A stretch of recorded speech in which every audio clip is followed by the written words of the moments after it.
Assalamu alaikum. Thank you so much. The research aims to analyze the fencing of Gwadar with the lens of security, development, and surveillance. The fencing of Gwadar as a security measure to protect the China-Pakistan economic corridor raises significant concern regarding its implication for the people of Gwadar and Balochistan. This paper aims to explore the multifaceted nature of security projects, highlighting how they often lead to increased surveillance and control our local populations. By examining the potential consequences of such surveillance, this will argue that the security benefits may come at the cost of privacy, freedom, and autonomy for the people of Gwadar. On the surface, the fencing of Gwadar city may appear as a necessary security measure to safeguard vital infrastructure and economic interest. However, beneath this veneer of security lies a more insidious reality: the erosion of civil liberties and the expansion of state surveillance.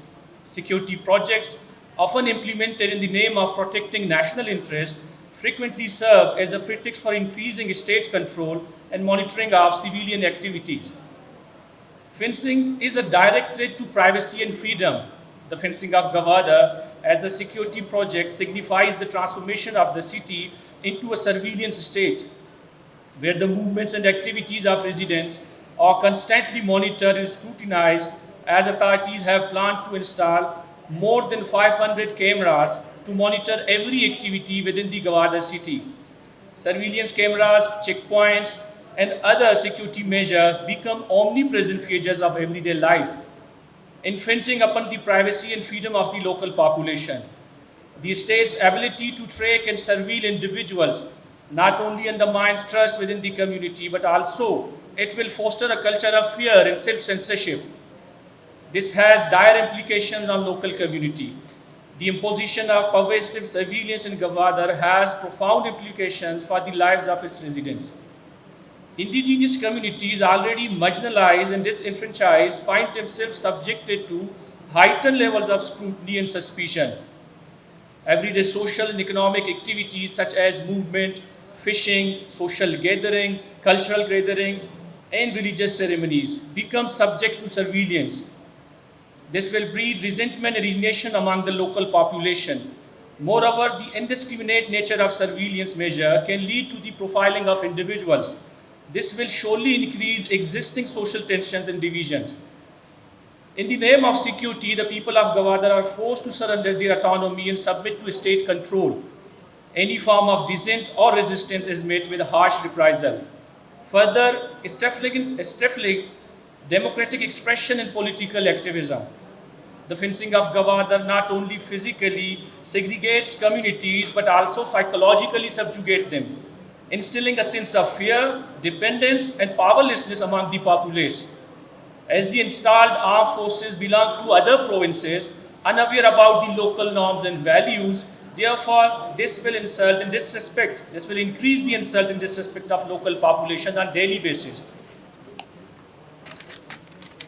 Moreover, fencing project can also be analyzed in the lens of development, conflict, and the concept of colonization.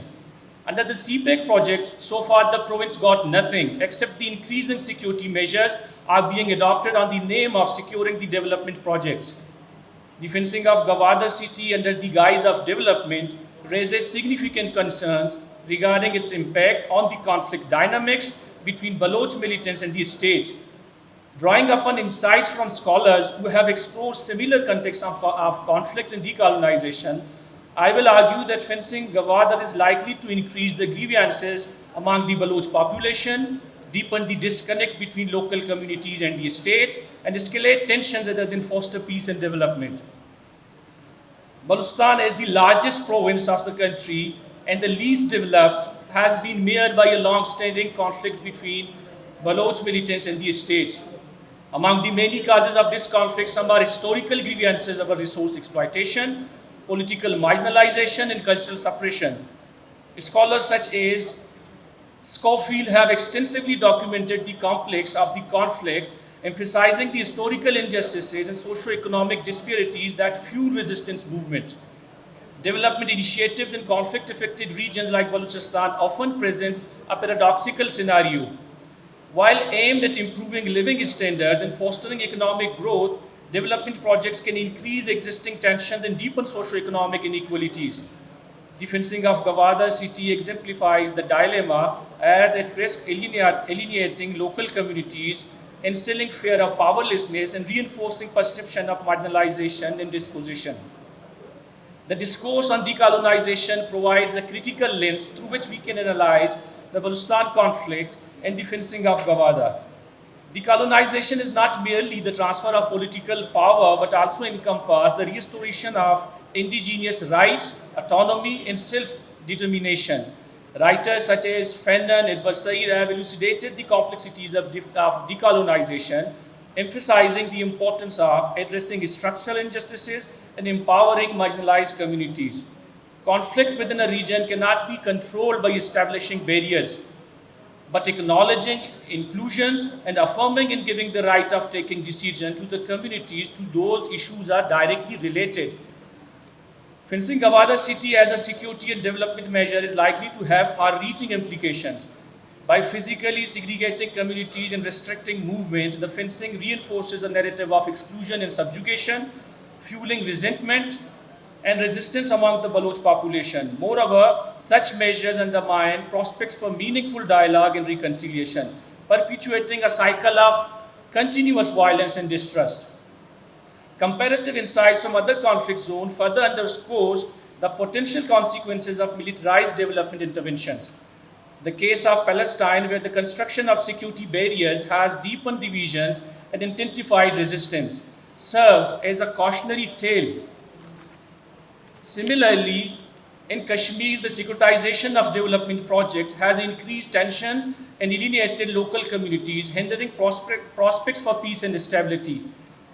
Secondly, fencing Gwadar may lead to the economic isolation for the local population, as a large population will be cut off from major markets, and this will also disrupt the fishing activities that is necessary for the livelihoods.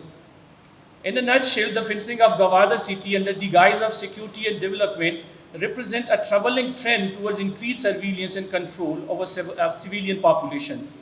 While aimed at protecting vital infrastructure, security projects often serve as a pretext for expanding state power and curtailing individual freedoms.